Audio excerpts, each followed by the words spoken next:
கர்த்தருக்கு முன்பாக தாழ்மைப்படுங்கள், அப்பொழுது அவர் உங்களை உயர்த்துவார். யாக்கோபின் நிருபத்திலே 4ஆம் அதிகாரத்தில் 10ஆம் வசனத்தின்படி கர்த்தருக்கு முன்பாக தாழ்மைப்படுங்கள், அப்பொழுது அவர் உங்களை. இந்த 2026ஆம் வருஷம் நமக்கு உயர்வான வருஷம்.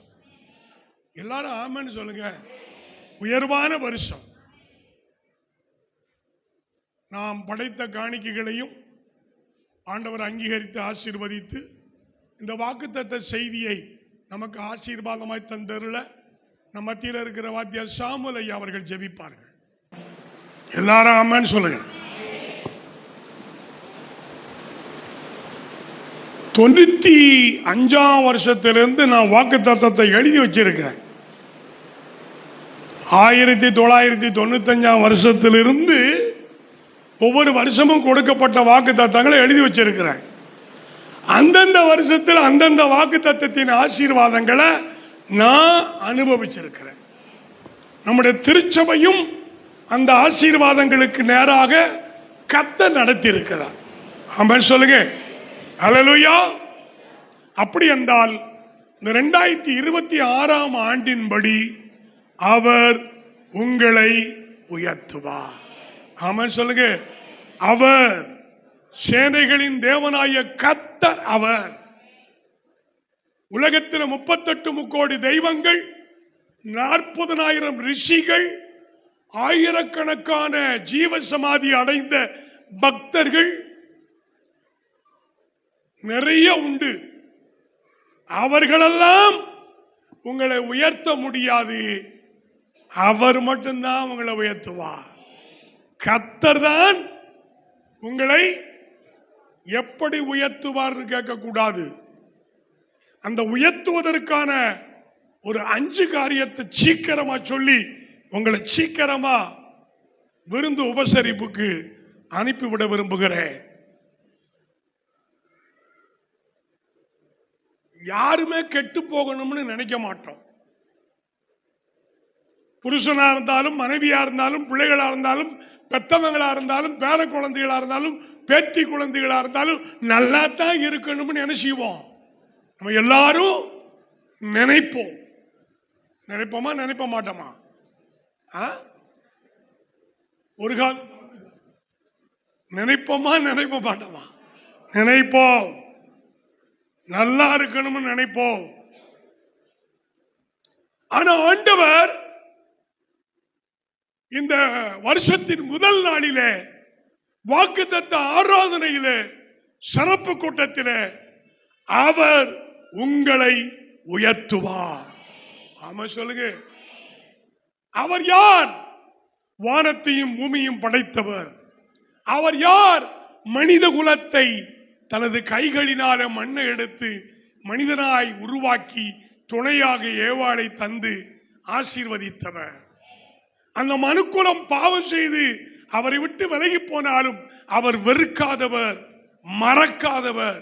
அதற்காகவே தன்னை பலியாய் ஒப்புக் கொடுக்கும்படி பூமியிலே பிறந்தவர், மனிதனாய் வந்தவர், நமக்காக சிலுவையில் ரத்தம் சிந்தினவர்.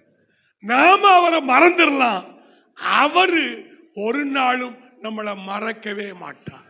ஆமா சொல்லுங்க. என்னை விட்டு கொடுக்காதவர், யாருக்கும் எதற்கும் எப்போதும் அவருடைய பிள்ளைகளாகிய நம்மளை ஒரு பொழுது விட்டு கொடுக்க மாட்டார். குடும்பத்தில் உள்ளவர்கள் விட்டு கொடுப்பார்கள், சமுதாயத்தின் மக்கள் விட்டு கொடுப்பார்கள், அண்ணன் தம்பி கூட விட்டு கொடுப்பா, அக்கா தங்கச்சி கூட விட்டு கொடுப்பா. ஆனா ஆண்டவர் நம்மளை ஒரு நாளும் விட்டு கொடுக்காதவர், நம்மளை நினைச்சிருக்கிறவர்.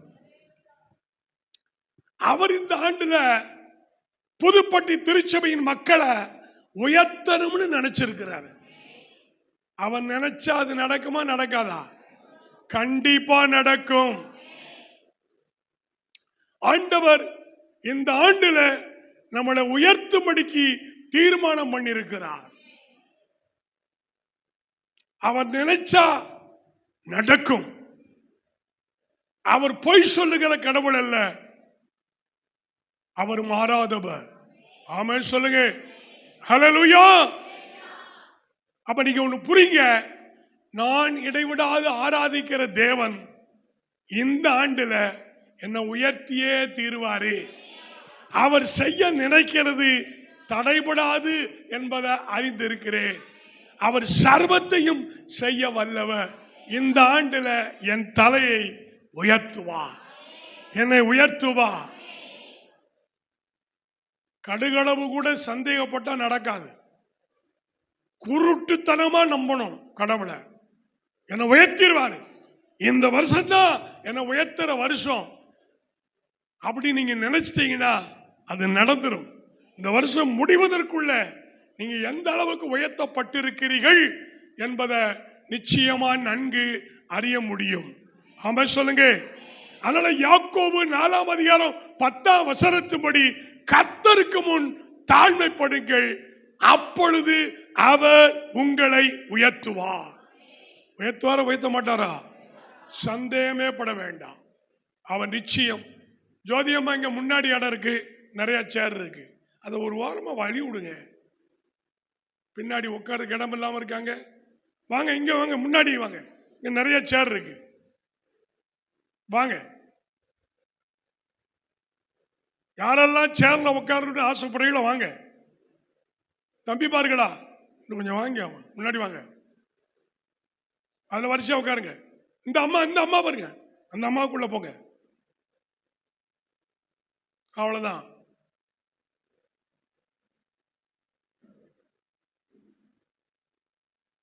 சந்தோஷமாயிருங்க, எப்பொழுதும் சந்தோஷமாயிருங்க.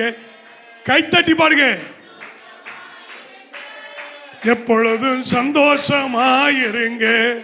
உயர்வானாலும் தாழ்வானாலும், உயர்வானாலும் தாழ்வானாலும் சர்வவல்ல தேவன் நம்மோடு இருக்கிறார். சர்வவல்ல தேவன் நம்மோடு இருக்கிறார். சந்தோஷமாயிருங்க, எப்பொழுதும் சந்தோஷமாயிருங்க. சொல்லுங்க வேகமாடி.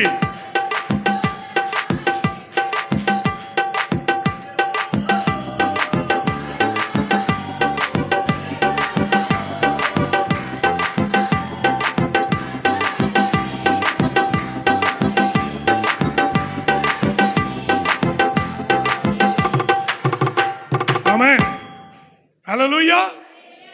நம்ம இந்த ஆண்டுல துவக்கத்திலேயே எந்த அளவுக்கு சந்தோஷமா இருக்கிறோமோ நிச்சயம் நம்முடைய வாழ்க்கையில உயர்வு இருக்கும். ஆமா சொல்லுங்க. நீங்க நினைச்சாலும் நினைக்காட்டாலும், நீங்கள் விரும்பினாலும் விரும்பாட்டாலும், நீங்க ஜெபிச்சாலும் ஜெபிக்காட்டாலும் இந்த ஆண்டு உங்களை உயர்த்தி வைக்கணும்னு விரும்பிட்டாரு. அவர் நினைச்சா அது நடக்கும். அதை யாராலும் மாற்ற முடியாது. உன் விரோதியோ உன் எதிரியோ உன்னை தொலைச்சிருவேன், இல்லாமக்கிருவேன் நினைக்கலாம். ஆனா தேவன் நம்மளை உயர்த்த நினைச்சிட்டா யாராலும் முடியாது, எந்த கொம்பனாலும் முடியாது. ஏனென்றால் அவர் ஜீவன் உள்ள தேவன், அவர் நம்மளை அழைத்த தேவன், அவளை நம்மை தெரிந்து கொண்ட தேவன், அவர் நமக்கு அவருடைய நாமத்தை தந்தருளின தேவன். ஜீவ புஸ்தகத்துல நம்ம பெயரை எழுதி வச்சுக்கிட்டவன், உள்ளங்கையில வரைஞ்சு வச்சிருக்கிறவர், ஒவ்வொரு நாளும் உன்னை பார்த்துக்கிட்டே இருப்பார். நீ நடந்து போகும் பொழுதும், நீ உட்காரும் போதும், நீ எழுந்திருக்கும் போதும், நீ படுத்திருக்கும் பொழுதும், நீ கண்ணீர் வடிக்கும் பொழுதும், நீ ஏங்கும் பொழுதும், புலம்பும் பொழுதும், அழுகும் பொழுதும் அவர் பார்த்துக்கிட்டே இருக்கிறார். ஒன்னு புரிஞ்சுக்கோங்க, இந்த ஆண்டு என் தேவன் என்னை உயர்த்துவார், கட்டாயம் உயர்த்துவார். நம்ம 5 காரியத்தை வேகமா பார்க்கணும். 1, கர்த்தருக்கு முன் தாழ்மைப்படுங்கள். யாருக்கு முன்ன தாழ்மைப்படுங்க?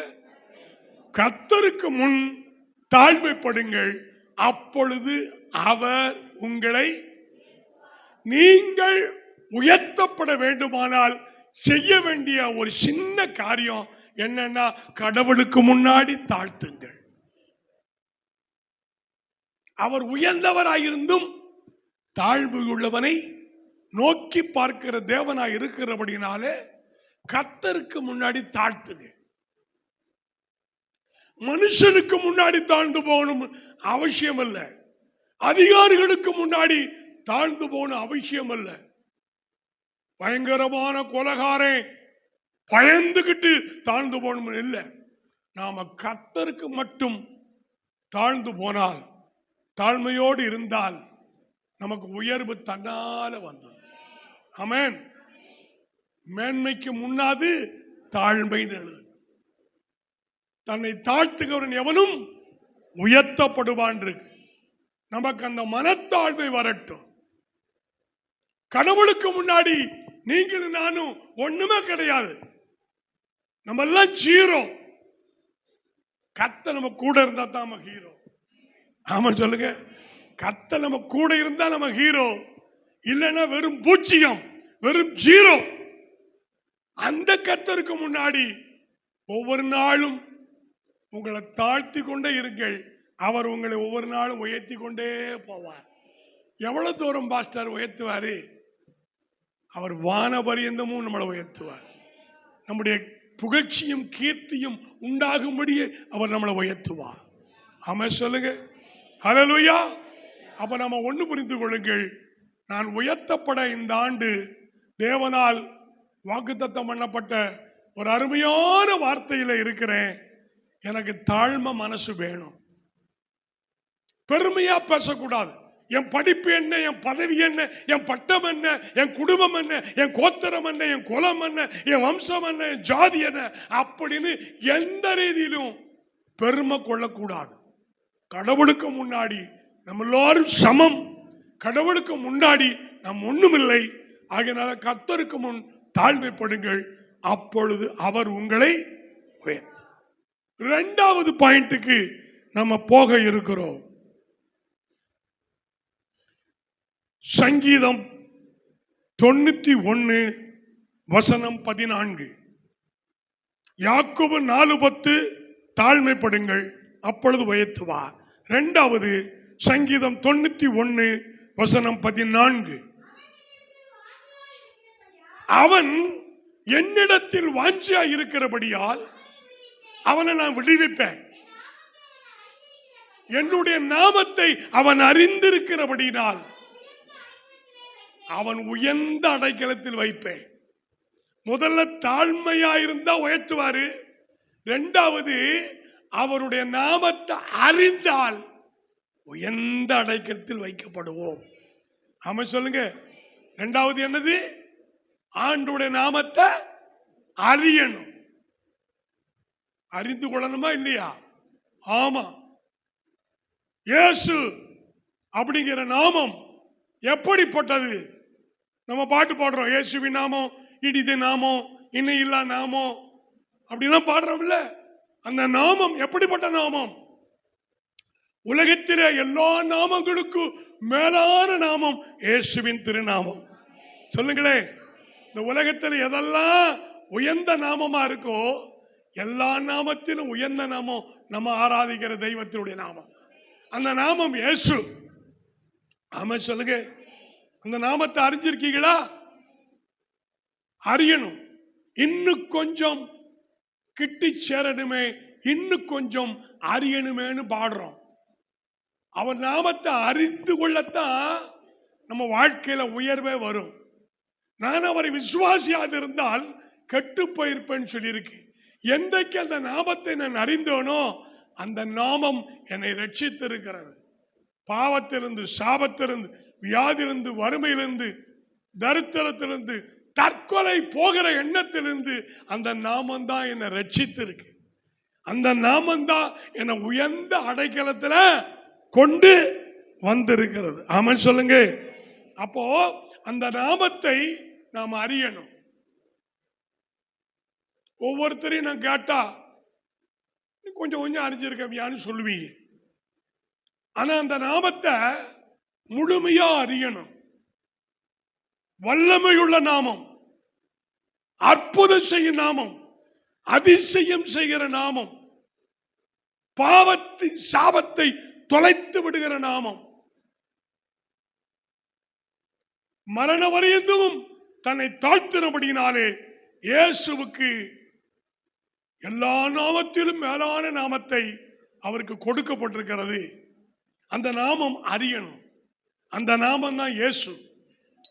38 முக்கோடி தெய்வத்தினுடைய நாமங்களை விட, 40,000 ரிஷிகளுடைய நாமங்களை விட, அநேக ஜீவ சமாதி அடைந்த பக்தர்கள், மகான்கள், அவங்களுடைய நாமத்தை அறிகிறத விட இயேசுவின் நாமத்தை நம்ம அறிஞ்சு கொண்டே இருக்கும் பொழுது அறிய அறிய நம்ம உயர்ந்த அடைக்கலத்துக்கு கொண்டு போகப்பட்டே இருப்போம். அந்த நாமத்தை எங்கேயாவது சொன்னால் நீங்க கேட்கணும். அது புனித நாமம், புண்ணிய நாமம், பரிசுத்த நாமம், பாதாளத்தை வென்ற நாமம், சாத்தானின் சங்கிலிகளை உடைத்த நாமம். இயேசு நாமம் சொன்ன உடனே எல்லா பேயும் ஆடும், எல்லா பேயும் நடுங்கும். அந்த உன்னதமான நாமத்தை நாம அறிஞ்சிக்கணும். அவர்கள் என் நாமத்தை அறிந்திருந்தும் எனக்கு சொல்ல வேண்டிய, செய்ய வேண்டிய துதியை அவர்கள் சொல்லாமல் இருக்கிறார்கள். அப்ப நம்ம வாயில என்ன வரணும்? அவருடைய நாமத்தை துதிக்கணும், அவருடைய நாமத்தை சோத்தரிக்கணும். எதுக்கு ஆராதனை நேரம் வச்சிருக்கிறோம்? பாடிக்கிட்டு இருப்பாங்க, சங்கீதம் பண்ணிட்டு இருப்பாங்க, சாட்சி சொல்லிக்கிட்டு இருப்பாங்க, காணிக்க போட்டிருப்பாங்க. நம்ம பிரசங்கத்துக்கு போனா போதும், நமக்கு பிரசங்கம் தானே வேணும். இல்ல, பரலோகத்தில் பிரசங்கம் கிடையாது. பரலோகத்தில் சேனைகளின் கர்த்தர் பரிசுத்தர் பரிசுத்தர் என்று இரவு பகலாக தேவ தூதர்கள் துதித்து கொண்டே இருப்பார்கள். அப்படிப்பட்ட நாமத்தை பூமியிலே நீங்களும் நானும் துதிக்கணும். துதிக்க கடமைப்பட்டு இருக்கிறோம். துதிக்கணுமா இல்லையா? ஆமா சொல்லுங்க. ஹல்லேலூயா. ஆமா, உம் நாமம் சொல்ல சொல்ல நம்முடைய இருதயம் மகிழும். அவருடைய நாமத்தை சொல்ல சொல்ல நம்முடைய தரித்திரம் நம்மளை விட்டு போகும். அவருடைய நாமத்தை ஆயிரக்கணக்கான துதிகளாக சொல்லும் பொழுது நம்மளை பிடிச்ச பீட, நம்ம முன்னோர்களுடைய சாபங்கள், நம்முடைய சரீரத்தில் இருக்கிற நோய்கள், வியாதிகள், பிசாசு கிரிகள் அது அழிக்கப்பட்டுடும். அதனால இரவும் பகலும் அவன் நாமத்தை சொல்லிக்கிட்டே இருக்கணும், துதிச்சுக்கிட்டே இருக்கணும், சோத்திரம் சொல்லிக்கிட்டே இருக்கணும். அவ்வளவு சக்தி, அவ்வளவு பலன், அவ்வளவு வல்லமை. நீங்க அந்த நாமத்தை சொல்லி சொல்ல உங்களை அறியாத ஒரு காண்டாமிருத்துக்கு ஒப்பான வல்லமையின் பலன் வந்துவிடும். பலகீனமா இருக்கலாம், வியாதியா இருக்கலாம், தரித்திரா இருக்கலாம், கஷ்டத்தில் இருக்கிறான். அந்த நாமத்தை சொல்லி சொல்லி துதிக்க துதிக்க எல்லாமே மாறிடும்.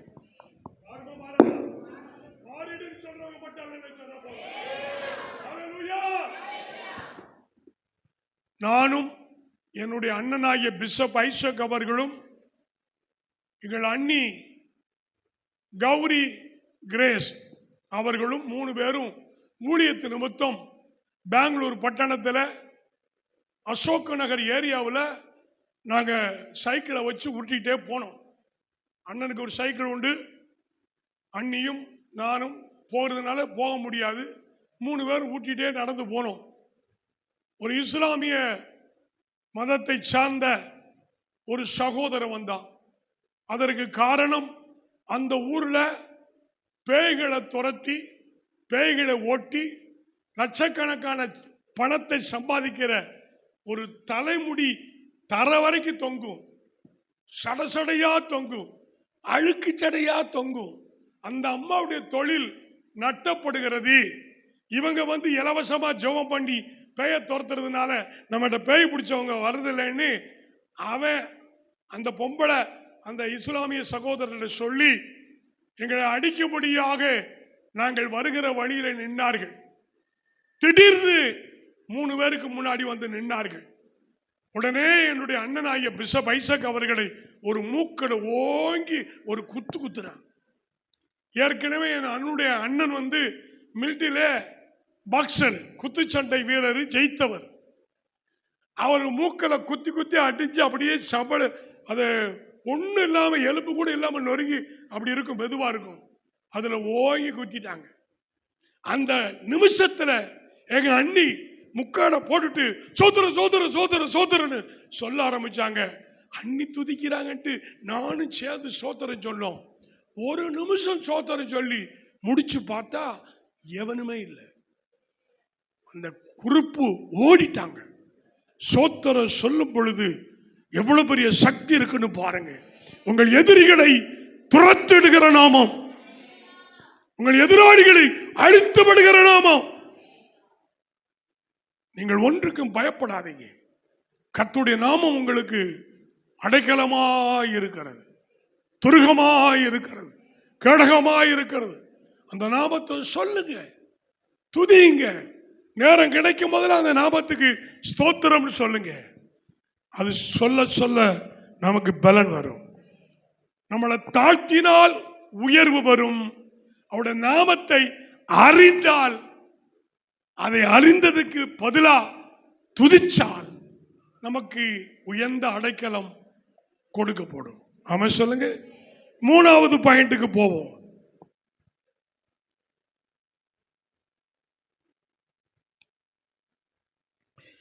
மூணாவது பாயிண்ட்டுக்கு முன்னாடி அந்த ரெண்டாவது பாயிண்ட்டுக்கு நான் விளக்கம் சொல்லணும். வெளிப்படுத்தல் 19:13. வெளிப்படுத்தல் 19:13. வெளிப்படுத்தல் 19ஆம் அதிகாரம் 13ஆம் வசனம். இரத்தத்தில் தோய்க்கப்பட்ட வஸ்திரத்தை தரித்திருந்தார். அவருடைய நாமம் தேவனுடைய வார்த்தை என்பதை. ஆமென் சொல்லுங்க. அப்ப அந்த நாமம் நாமம்னு சொல்றீங்களே, அது எங்களுக்கு புரியலையா அப்படின்னு நீங்க நினைச்சீங்கன்னா, வசனம் சொல்லுது அவருடைய நாமம் என்பது தேவனுடைய வார்த்தை. ஆமென் சொல்லுங்க. ஹல்லேலூயா. ஆதியிலே வார்த்தை இருந்தது, அந்த வார்த்தை தேவனிடத்தில் இருந்தது, அந்த வார்த்தையை தேவனாய் மாறினது, அந்த வார்த்தையை மாம்சமாகி மனுஷனுக்குள்ளே இயேசுங்கிற பெயரில் பிறந்தாரே. அப்ப இயேசு என்றால் வார்த்தை, வார்த்தை என்றால் இயேசு, அவருடைய நாமம் வார்த்தை. ஆமென் சொல்லுங்க. அப்ப இயேசுங்கிற வார்த்தையை நாம நம்பினதுனாலதான் நமக்கு பாவ மன்னிப்பு கிடைச்சது. நம்ம ஒரு பரிகாரமும் செய்யல, பாவநாசத்துக்கு போகல, வேற எங்கேயும் காசிக்கு போய் கர்ப்பத்தை தொலைக்க முடியல. இயேசு அறிஞ்சோம், வார்த்தையாய இயேசுவின் நாமத்தை நம்பினோம், அதை துதிச்சோம், அந்த நாமத்தை ஏற்றுக்கொண்டோம். அதனால நம்முடைய பாவம் சாபம் எல்லா கர்மமும் விலகிடுச்சு. ஆமென் சொல்லுங்க. நம்ம ஒன்னும் அழகு குத்தல, முதுகுல குத்தி தேர இழுக்கல, கல்லு புல்லுன்னு நடக்கல, நம்மளை உருவ குத்தி எந்த வேலையும் செய்யல. நம்பணும், வார்த்தையை நம்பணும், வறுமை விடுதலை. ஆமென் சொல்லுங்க. நம்ம என்ன செஞ்சோம்? ஒன்னும் செய்யல. இயேசுவின் நாமத்தை அறிஞ்சோம், அது வார்த்தைன்னு புரிஞ்சோம், அந்த வார்த்தையவே ஏத்துக்கிட்டோம். அந்த வார்த்தை தான் இந்த பூமியில இயேசுங்கிற பெயரில் பிறந்தாரு அப்படின்னு கடந்த வாரத்தில் கொண்டாடணும். ஆமென். அதனால அந்த வார்த்தை ஜீவனுள்ள வார்த்தை. வானமும் பூமியும் ஒழிந்து போகும், அந்த வார்த்தை என்ன செய்யாது? ஒழிந்து போகாது. ஆமென் சொல்லுங்க. எபேசியர் 1:20 படிங்க. எபேசியர் 1:20 வேகமா போய் முடிச்சிருவோம். எபேசியர் 1:20.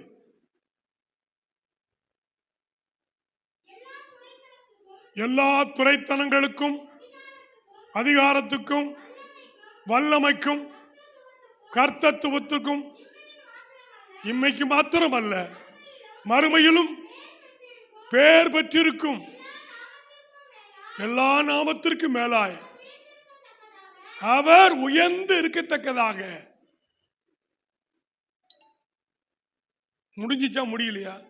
தக்கதாக அப்படி எடுத்துக்கிட்டு தான் அடுத்து என்னவோ சொல்ல போறீங்கன்னு நினைச்சேன். தக்கதாக இருந்தது. எல்லா நாமத்திற்கும் ஒரு மேலான நாமத்தை இயேசு உடையவராக இருந்தார். மத்தேயு 18:20 படிங்க. மத்தேயு 18:20. மற்றவங்க எங்க போச்சு? பைபிளை படிங்க. ஏனெனில் 2 பேராவது 3 பேராவது என் நாமத்தினாலே எங்கே கூடி இருக்கின்றீர்களோ அங்கே அவர்கள் நடுவிலே இருக்கிறேன் என்றார். ஆமா சொல்லுங்க. 2 பேரு 3 பேரு இயேசுன்னு பேரை சொல்லிட்டு ஒரு கூட்டம் கூடிட்டா அங்க யார் இருக்கிறது? அங்க யார் இருக்கிறது? ஏசப்பா. ஆமா சொல்லுங்க. 2 பேர் இருந்தா போதும், 3 பேரா இருந்தா போதும். இயேசுன்னு சொல்லிட்டாங்க வந்தீங்கன்னா அவர் அங்க நடுவில் வந்துறாரு. நம்ம போன ஞாயிற்றுக்கிழமையில 3 பேரா சேர் போட்டு உட்கார்ந்து ஜெபம் பண்ண சொன்னோம். அப்ப அவங்க நடுவில் இருப்பாரா இல்லையா? இருந்தாரு. ஜெபத்தை கேட்டாரு, துதியை அங்கீகரிச்சாரு, உபவாசத்தினுடைய ஆராதனையை ஆசீர்வதித்தாரு. 2 பேர் 3 பேர் ஆண்டோட நாமத்தை சொல்லிட்டு ஒரு முழங்கால் போட்டாலோ ஒரு கூட்டம் கூடினாலோ அங்கே அவர்கள் நடுவில் கர்த்தர் வருவார். நம்ம கடவுளை மாதிரி இந்த உலகத்தில் யாரும் கிடையாது. 2 கர்த்தருடைய பிள்ளைகள் அல்லது 3 கர்த்தருடைய பிள்ளைகள் ஒண்ணு கூடிட்டா அவர்கள் நடுவில் வந்து நான் இருக்கிறேன் பான்னு சொல்லுவார். இயேசு இருக்கிற இடத்துல விடுதலை இருக்கு. இயேசு இருக்கிற இடத்துல சமாதானம் இருக்கு. இயேசு இருக்கிற இடத்துல ரட்சிப்பு இருக்கு. ஆமென். இருக்கா இல்லையா? இருக்கு. அதனால அந்த 2 பேர் 3 பேர் கடவுளுடைய நாமத்தை சொன்னா கர்த்தர் நடுவில் வந்துறாரு. அப்போஸ்தலர் நடவடிக்கைகள் புத்தகம் 2ஆம் அதிகாரம் 21ஆம் வசனம்.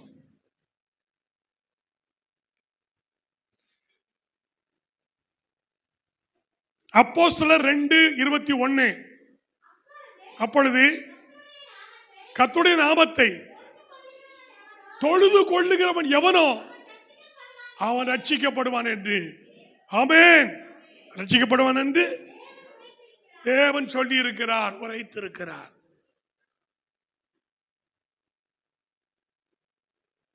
நாம ஆண்டுடைய நாமத்தை தொழுது கொள்றதுக்கு தான் சர்ச்சுக்கு வர்றோம். நமக்கு சொந்த வீடு இருக்கு, பங்களா இருக்கு, காட்டுலயே காட்டு பங்களா கட்டி வாழ்றோம். ஆனா நாம கர்த்தர் நாமத்தை தொழுது கொள்றதுக்குன்னு அவர் தெரிந்து கொண்ட ஸ்தானமாகி இந்த இடத்தை அவர் முன்குறித்தார். நான் பிறக்கிறதுக்கு முன்னாடியே, உலக தோற்றத்துக்கு முன்னாடியே என் பேரை குறிச்சவரு, என்னை அழைச்சவரு, என்னை ரட்சித்தவரு, என்னை தெரிஞ்சவரு, இந்த ஊர்ல இந்த ஊழியத்தை செய்வார் என்று சொல்லி இதுக்குன்னு ஒரு இடம் வேணும். அதனால இந்த முதலாளிய நட்டப்படுத்தினாரு, கடல் எண்ணெய் மில்ல நஷ்டப்படுத்தினாரு. அவர் விற்கணும்னு தர்த்தரப்பட்டாரு, வித்தாரு. நம்ம கர்த்தர் நமக்கு கொடுத்தாரு. சொல்ல மாட்டேங்கிற ஹல்லேலூயா. அவர் மாத்திரம் கடன்படாம நட்டப்படாம நல்ல ஒரு தீவிரமாக ஆசீர்வாதமாக இருந்திருந்தாதான் நமக்கு கொடுப்பாரா? 57 சென்ட் தாராம அளந்து கொடுத்துட்டு கரையை முடிக்கும் போது 55 கொடுத்தவர் 2 சென்ட் முனிகி தின்னு போனவர் நமக்கு சும்மா கொடுப்பாரா? கொடுக்கவே மாட்டார்.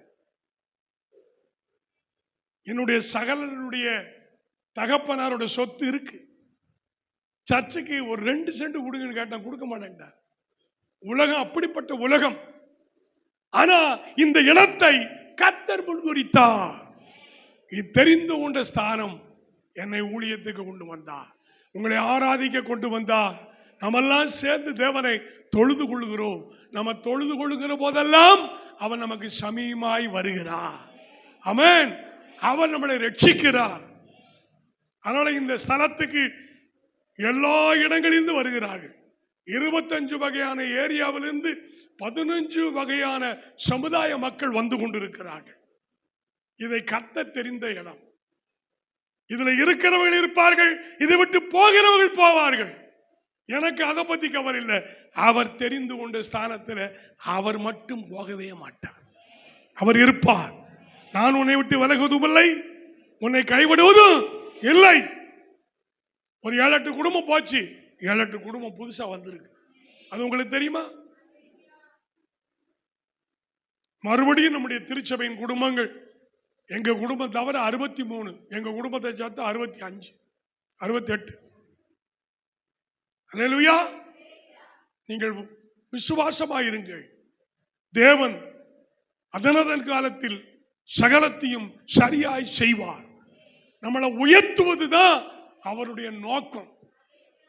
நம்மளை தாழ்ந்து போகணும், கெட்டு போகணும், இல்லாம போயிடணும், தரித்திரம் பிடிச்சிடணும், பிச்சை எடுக்கணும், அப்படியெல்லாம் அவருக்கு நோக்கம் இல்லை. நம்மளை வாழ்ந்து சுகமா இருக்கும்படி கர்த்தர் விரும்புகிறார். ஆமா சொல்லுங்க. நீங்க நல்லா இருப்பீங்க, உங்களை அவர் உயர்த்துவார். அப்படியெல்லாம் உயர்த்தினது மாதிரி தெரியல பாஸ்டர், உங்களுக்கு தெரியாது. இயேசுவை நம்பின நாள்ல இருந்து இன்ன வரைக்கும் பார்த்தா எவ்வளவோ உயர்ந்திருக்கீங்க. ஆமென், ஹல்லேலூயா. இன்னும் உயர்த்தி கொண்டே தான் போவார், வருத்தமே படாதீங்க. ஆமென் சொல்லுங்க. ரோமர் 10:13 படிங்க. ரோமர் 10:13. அந்த நாமத்தை அறிய, தொழுது கொள்ள, துதிக்க, மகிமைப்படுத்த, ஆதலால் கர்த்தருடைய நாமத்தை தொழுது கொள்கிற எவனும், இந்த நாமத்தை தொழுது கொள்ளணும்னு யாரு வந்தாலும் சரி அவங்க ரட்சிக்கப்படுவாங்க. ஆமா சொல்லுங்க. நான் ரட்சிக்கப்பட்ட சபை Bangalore Queens Road, Railway Feeder Road, சுவிசேஷ ஜப ஆலயம், திருவண்ணாமலையை சார்ந்து பாம்பு வளர்த்து பால் ஊத்தி வளர்த்த கேஆர் பால் அவருடைய சபையில நான் ரட்சிக்கப்பட்டேன். ஞானசானம் எடுத்தேன், அங்க தொழுது கொண்டேன், ரட்சிக்கப்பட்டேன். நீங்கள் இங்க வந்து தொழுது கொள்கிற பொழுதெல்லாம் ஆண்டவர்களுக்கு சமயமாயிருந்து அவர் உங்களை ரட்சிப்பார். ரட்சிப்பு என்கிற வார்த்தையில பாவத்திலிருந்து, சாபத்திலிருந்து, வியாதியிலிருந்து, தரித்திரத்திலிருந்து, வறுமையிலிருந்து, எல்லாவற்றிலிருந்து விடுதலை. நிச்சயம் உங்களுக்கு கர்த்தர் விடுதலை கொடுப்பார். இதுவரை விடுதலை கொடுக்காவிட்டால் நீங்கள் தொழுது கொள்கிறது நிமித்தம், ரட்சிக்கப்படுவீர்கள் சொன்ன வசனத்தின் நிமித்தம் இந்த ஆண்டிலே நீங்கள் உயர்த்தப்படுவீர்கள். அவருடைய நாமத்தை தொழுது கொள்ளணும். ஆமா சொல்லுங்க. ஹல்லேலூயா. மறுபடியும் நான் சொல்லுகிறேன், கர்த்தருக்கு முன் தாழ்மைப்படுங்கள், அவர் உங்களை உயர்த்துவார். இரண்டாவது, கர்த்தருடைய நாமத்தை அறிந்து துதித்து தொழுது கொண்டால் அவர் உங்களை உயர்ந்த அடக்கத்தில் வைப்பார். ஆமா சொல்லுங்க. மூணாவது பாயிண்ட்டுக்கு போயிட்டோம், வேகமா போவோம். 1 பேதுரு புத்தகம் 5ஆம் அதிகாரம் 6ஆம் வசனம். ஏற்ற காலத்திலே, நல்லா கவனிக்கணும், ஏற்ற காலத்திலே தேவன் உங்களை உயர்த்தும்படிக்கு அவருடைய பலத்த கைக்குள்ள, கரத்துக்குள்ள நீங்களும் நானும் அடங்கி இருக்கணும்.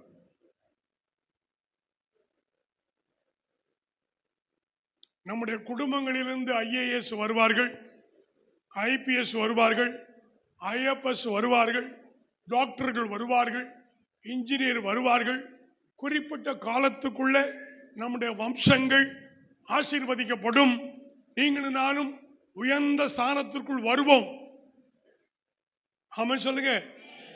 நான் இந்த கேஎல்பல் சர்ச்சுக்கு போன பாருங்க, அங்கே ஒருத்தர் எபனேசர்ங்கிறவர் இருந்தார்.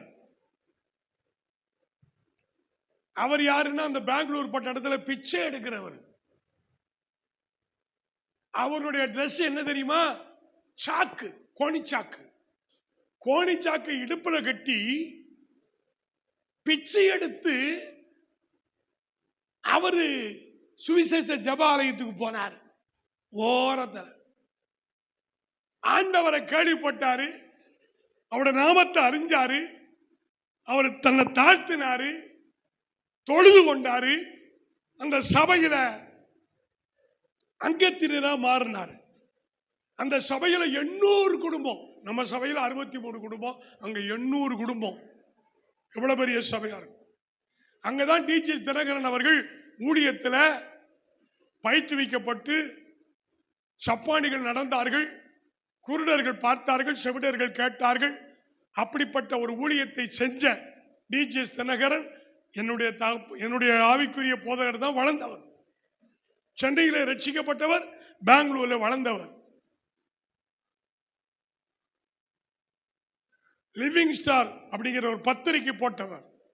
டிஜிச்சனுடைய ஆரம்ப ஊழியம் அதுல விளம்பரமானவர். இப்படி சர்ச்சில் 2 பக்கம் ஒரு ரூம் இருக்கும். என் போதகரும் அவரும் அந்த ரூமுக்குள்ள ஜெபம் பண்ணா அந்த ரூம்ல குதிச்சு மேல சுவத்துல முற்ற அளவுக்கு தூக்கி தூக்கி அடிக்குமா. அப்படி ஆவியில நிறைந்தவர் டிஜிஎஸ் தினகரன் அவர்கள்.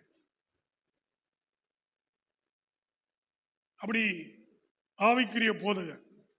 மெட்ராஸில் சுந்தர பாஸ்டர் எப்படி பெரியவரோ அப்படியே பெங்களூர்ல பாஸ்டர் கேஆர் பால் அவர்கள் பெரியவர். சுந்தரம் பாஸ்டர் ஞானசானம் எடுத்தவர், கேஆர் பால்ல ஊழியம் பயிற்சிவிக்கப்பட்டவர்.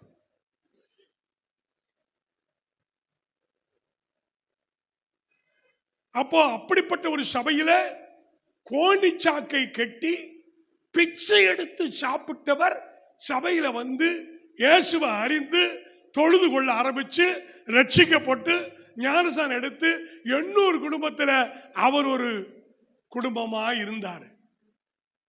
ஆண்டவர் அவரை ஆசீர்வதித்தாரு, உயர்த்தினாரு. பிச்சை எடுத்தாலும் கடவுளுக்கு கொடுக்கிற காணிக்கைய உண்மையா செலுத்தினார். 100 ரூபாய் பிச்சை கிடைச்சாலும் 10 ரூபாயை கடவுள் கொடுத்தார்.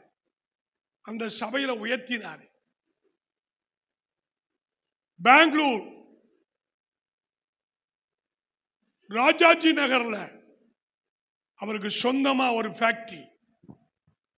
அந்த ஃபேக்டரியில் இருக்கக்கூடிய ஒவ்வொரு மிஷின்களும் 10 லட்சம் 12 லட்சம் பல லட்சங்கள் கொண்ட 4-5 மிஷின் வைத்து நிறைய நபர்களை வேலை வச்சாரு. இபி டிபார்ட்மெண்ட்ல எல்லா போர்டுகளும் எல்லா பொருட்களும் பெயிண்ட் அடிக்கணும்னு அங்கதான் வரணும். ஒரு கவர்மெண்ட்டையே நிர்வாகம் பண்ணுகிற அளவுக்கு ஒரு தொழில் அதிபராக மாறினார். அவர் என்னுடைய ரட்சிப்பை சபையில நடந்து கொள்கிற தன்மையை புரிந்தவர். என்னை கொண்டு போய் மேனேஜராகி போட்டார். அந்த நேரத்தில் கர்த்தர் என்னை ரட்சித்து அவர்கிட்ட பிரிச்சு மெட்ராஸுக்கு போய் பைபிள் கால படிச்சு கர்த்தருடைய ஊழியத்துக்கு வந்தேன். ஒரு பிச்சைக்காரனை 800 குடும்பத்தில் அவர்தான் முதன்மையான ஒரு குடும்பமா உயர்த்தினார் என்றால் ஏன் இந்த காலவெளியிலே கர்த்தர் உங்களை உயர்த்த மாட்டார்? ஏன் டவுட் பண்றீங்க? கர்த்தரை ஏன் சந்தேகப்படுகிறீங்க? விசுவாசிகள் தேவ மகிமையை காண்பார்கள். நீங்கள் காண்பீர்கள். உங்களையும் அவர் உயர்த்த முடியும்.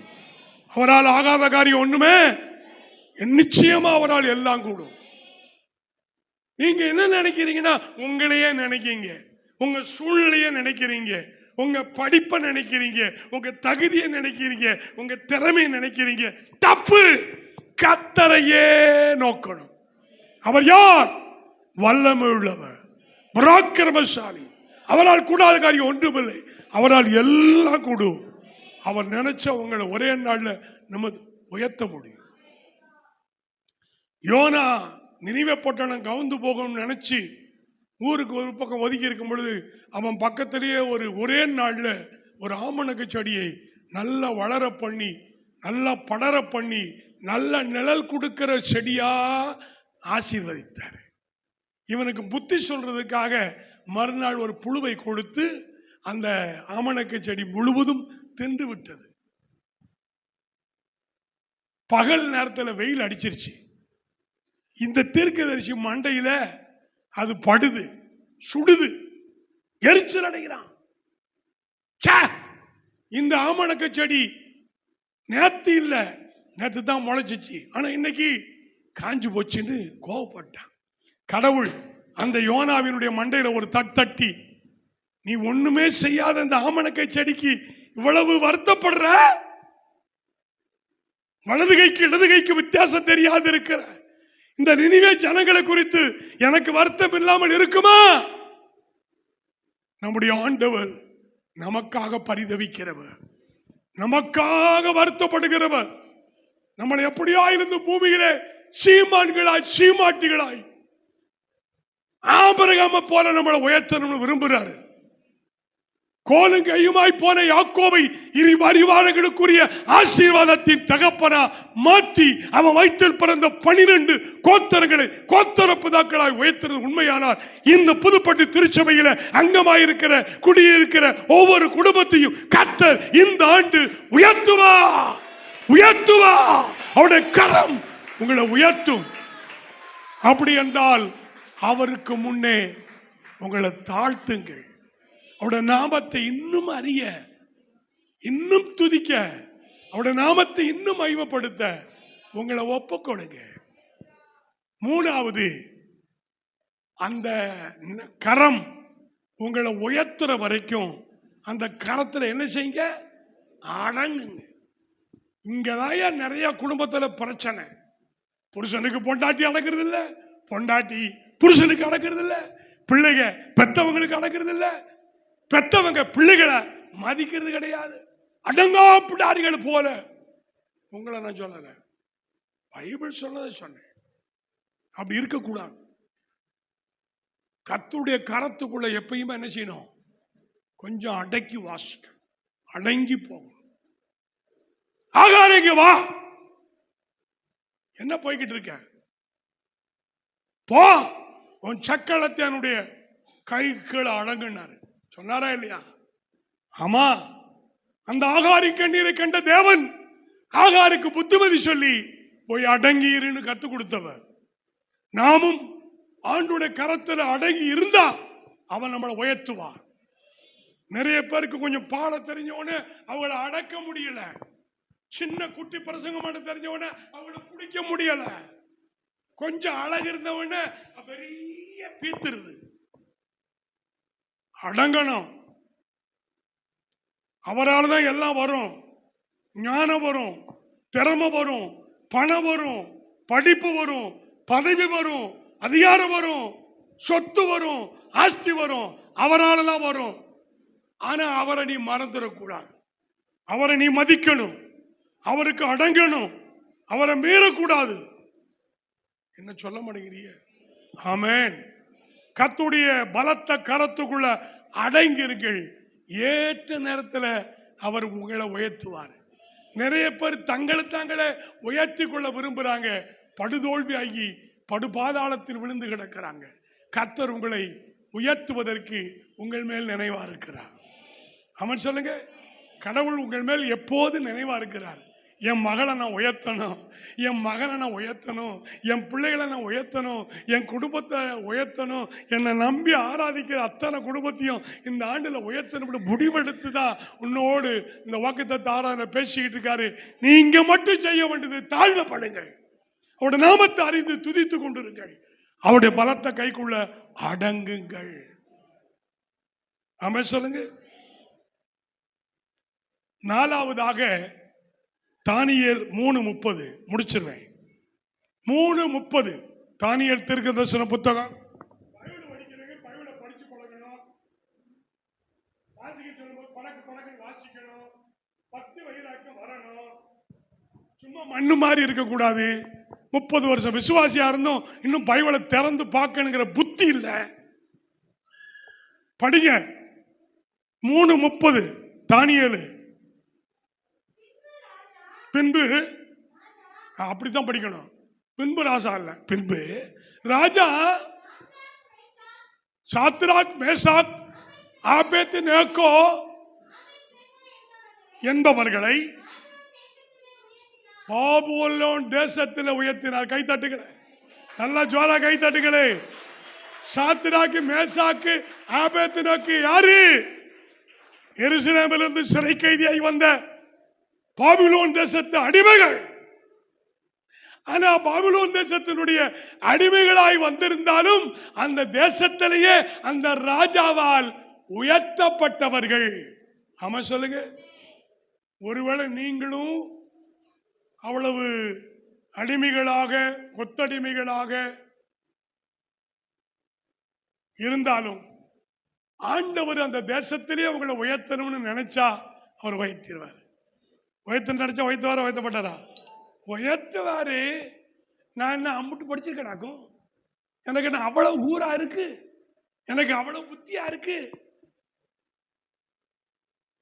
பராக்கிரமசாலியேன்னு கிதியோன் சொல்லும் பொழுது, எங்க வம்சத்திலேயே மோசமான வம்சம் எங்க வம்சம், எங்க குடும்பத்திலேயே இருக்கிற குடும்பத்திலேயே எங்க குடும்பம் தான் ரொம்ப கேவலம், எங்க குடும்பத்துக்குள்ள நான் ரொம்ப இளசு, நான் ரொம்ப சிறுசு அப்படின்னா ஆண்டவர் சொல்றாரு, அப்படிலாம் நீ சொல்லாத, நான் உன்னை பராக்கிரமசாலின்னு சொல்றேன்னாரு. அது மாதிரிதான் நம்மளை நாமளே தாழ்த்திக்கிட்டு, நம்மளை நாமளே கேவலமா பேசிட்டு, நம்மளை நாமளே உதவாத ஒண்ணுக்கு இல்லைன்னு சொல்லிட்டு இருக்கோம். அவருடைய பார்க்கிற பார்வைய வேற. ஆமா சொல்லுங்க. அவரு ஆலயத்துல உனக்கு முன்னாடியே வந்து நின்னுகிட்டு பார்ப்பாரு, அதோ சீமான் வாராரு, அதோ நீங்க உன்ன கட்சிக்கு போயிடக்கூடாது, உங்களை தான், அதோ சீமான் வர்றாரு, அதோ சீமாட்டி வருது, என் உள்ள வருது, ஐஸ்வர்யவா வரா அப்படின்னு நம்மளை பார்ப்பாரு. நம்மளை பார்த்தா பரிதாபமா, கேவலமா இப்படி இருந்தா எப்படி? உங்களுக்குள்ளே நீங்க நினைக்கணும், நான் யார், நான் யார் தெரியுமா? நான் ராஜாவின் பிள்ளை, ஏசப்பாவின் பிள்ளை. சிங்கக்குட்டி தாட்சி எடுத்து படியில் கிடக்கும், கர்த்தரை தேடுறேன், நானு குறைப்பட மாட்டேன், அப்பத்துக்காக இறந்தாட மாட்டேன். என்ன வாழ வைக்கிற தெய்வம், 5 அப்பமும் 2 3 5000 பேர் போஷித்த கடவுளா நான் கும்பிட்டுக்கிட்டு இருக்கேன். அவர் எனக்கு ஒரு குறை இல்லாமல் நடத்த. பாட்டு படிச்சீங்களா? ஒரு குறை இல்லாமல் காத்து வந்தீரே, கோடி கோடி சோத்திரமா உங்க வெறும் கோடி. கர்த்தர் நல்லவர். எனக்கு ஒரு பெரிய சந்தோஷம், என் பிள்ளைகளெல்லாம் இந்த வருஷம் உயர்ந்தர போறாங்க. எந்த அளவுக்கு உயர்ந்த போறான்னு எனக்கே தெரியல, என் கற்பனைக்கு எட்டல. நான் அவங்களை கற்பனை பண்ணி பார்க்கணும், அப்படியே வரணும், ஒய்யாரமா வரணும், அப்படியே கார்ல வரணும், ஜிலு ஜிலுன்னு வரணும், பட்டா உடுத்திட்டு வரணும்.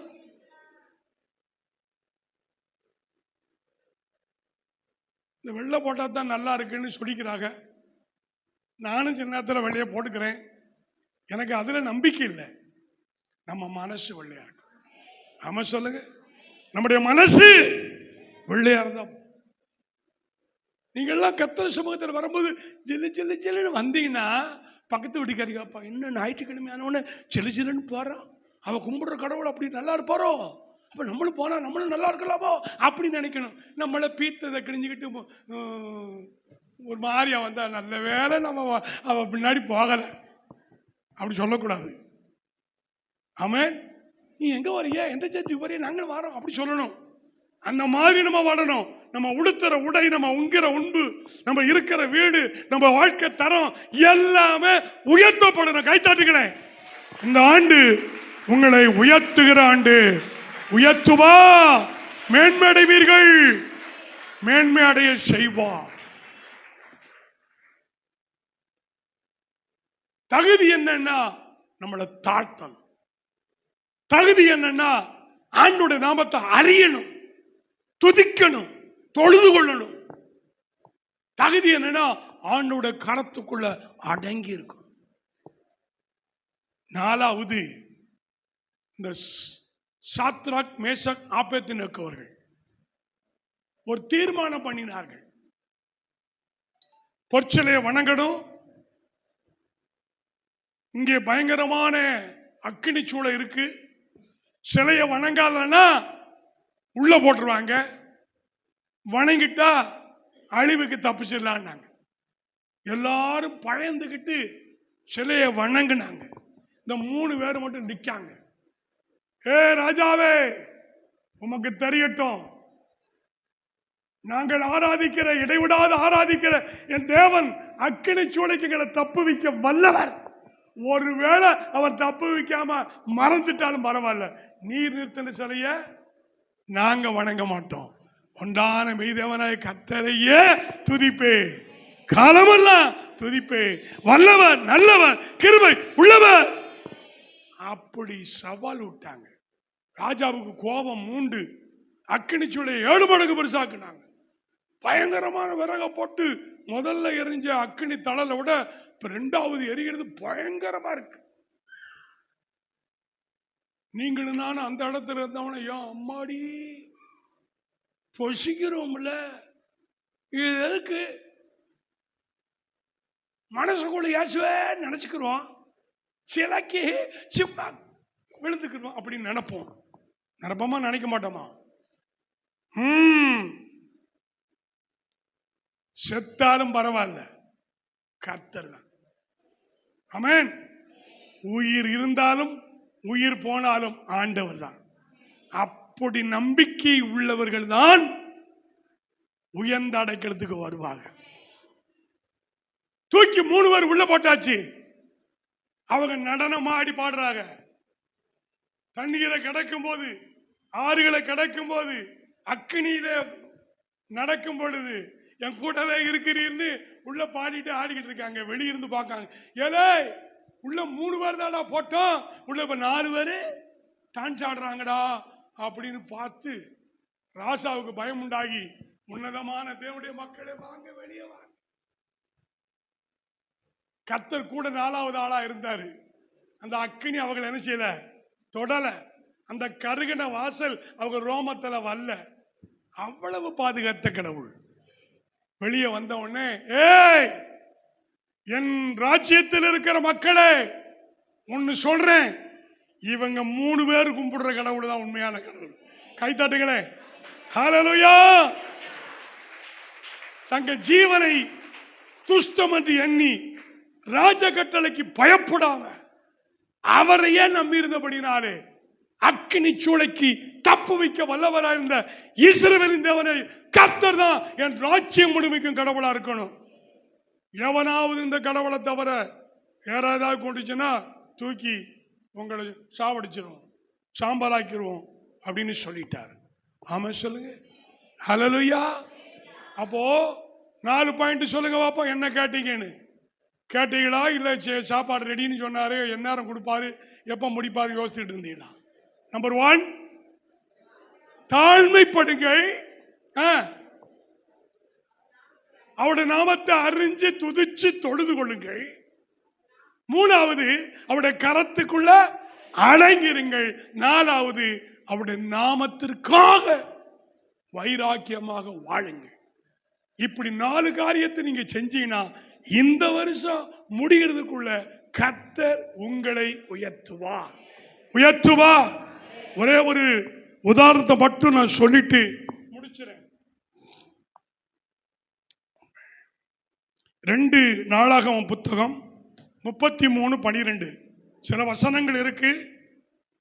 33:12 2 நாளாகமம்.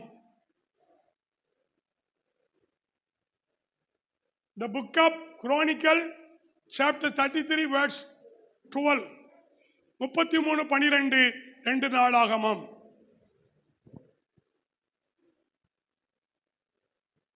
பைபிள் இருந்த பாசிங்க, பாருங்க.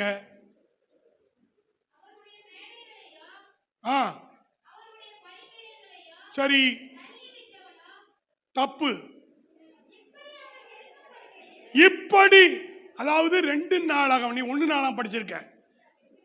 2 நாளாகமம் நான் சொன்னது 33 வசனம் 12. ரைட், நீ படிமா, சரிதான். இப்படி அவன் நெருக்கப்படுகையில் தன் தேவனாய கர்த்தரை நோக்கி கெஞ்சி தன் பிதாக்களுடைய தேவனுக்கு முன்பாக மிகவும் தன்னை தாழ்த்தினார். கர்த்தர் அவனுடைய கெஞ்சுதலுக்கு இறங்கி, அவன் நீதான படிச்ச, உனக்கு டவுட்டா? தாழ்த்தினான். மனாசே என்கிற ஒரு ராஜா நெருக்கப்பட்டுட்டான். அந்நிய ராஜாக்கள் அவனை பிடிச்சி சங்கிலினா கட்டி அவனை நெருக்கி வருகிற பொழுது தன்னுடைய தேவனை நோக்கி கெஞ்சி தன்னை தாழ்த்தினான். மனாசே தாழ்த்தினது போல நீங்கள் உங்கள் வாழ்க்கையில தாழ்த்தினால் எந்த நெருக்கமா இருந்தாலும், எந்த கஷ்டமா இருந்தாலும், எந்த அவமானமா இருந்தாலும், எந்த மரண பயமா இருந்தாலும், எந்த வியாதியா இருந்தாலும், எப்பேற்பட்ட சோதனையா இருந்தாலும் கர்த்தர் உங்களை விடுவிப்பார், உங்களை உயர்த்துவார். தாழ்த்துங்கள், எழுந்து நில்லுங்கள். நேரம் சொல்வதற்கு முன்னதாகவே முடித்திருக்க.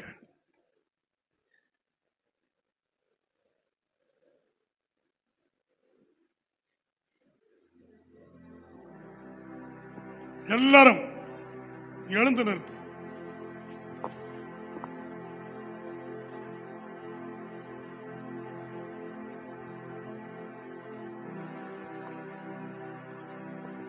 பொறுமை, தாழ்மை, அன்புருக்கம், பெருந்தன்மை உள்ளவரே.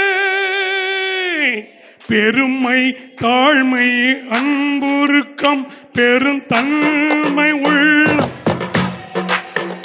மரணம் வரையும் தன்னை தாழ்த்தினதா மேலான நாமமதா.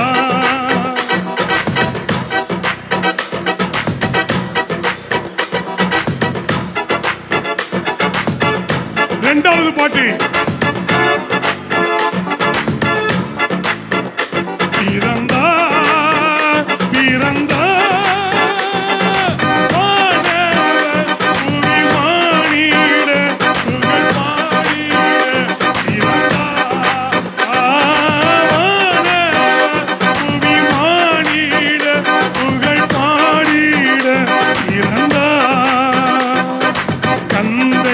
துணியோ கத்தருக்கு கடும் ஏழ்மை கோல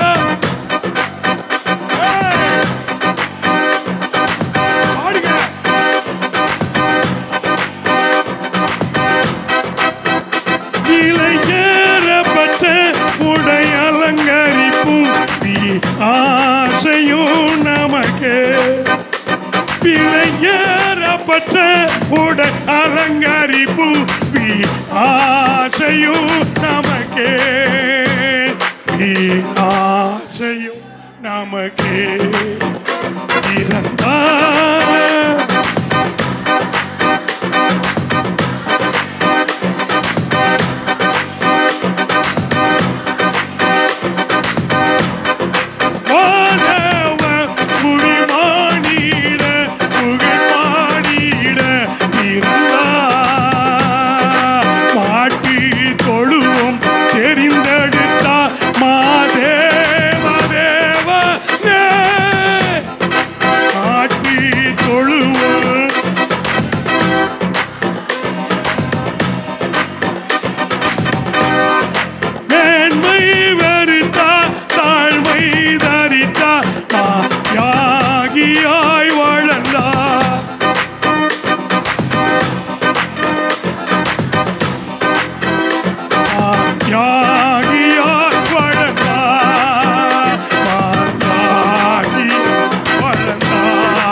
பாடு.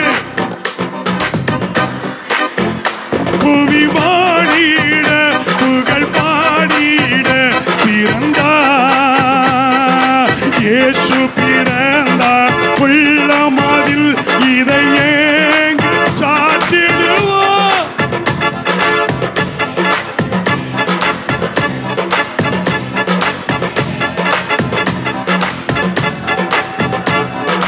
புசிப்பு குடிப்பு தேவராஜ்யம் அல்ல பரஆவியில் மகிழ்வோ. புசிப்பு குடிப்பு தேவராஜ்யம் அல்ல பரஆவியில் மகிழ்வோ. ஆவியில் மகிழ்வோ. பிறந்தா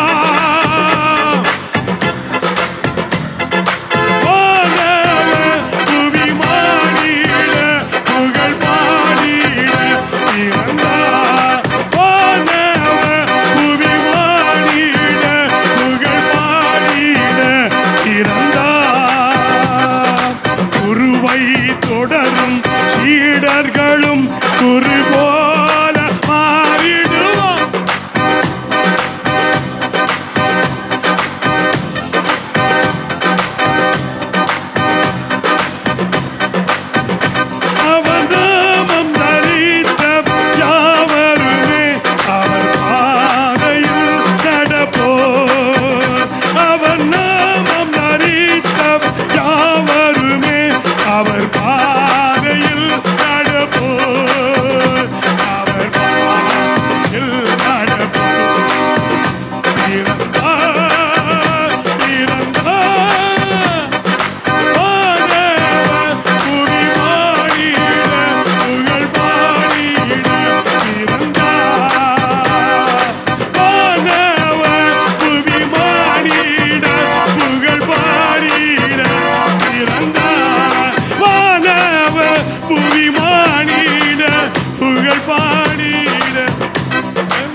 ஐயா நாங்களே சாப்பிடாம கிடக்கோம், இப்படி வேகமா பாடினா எங்களுக்கு மூச்சு வாங்குது ஐயா.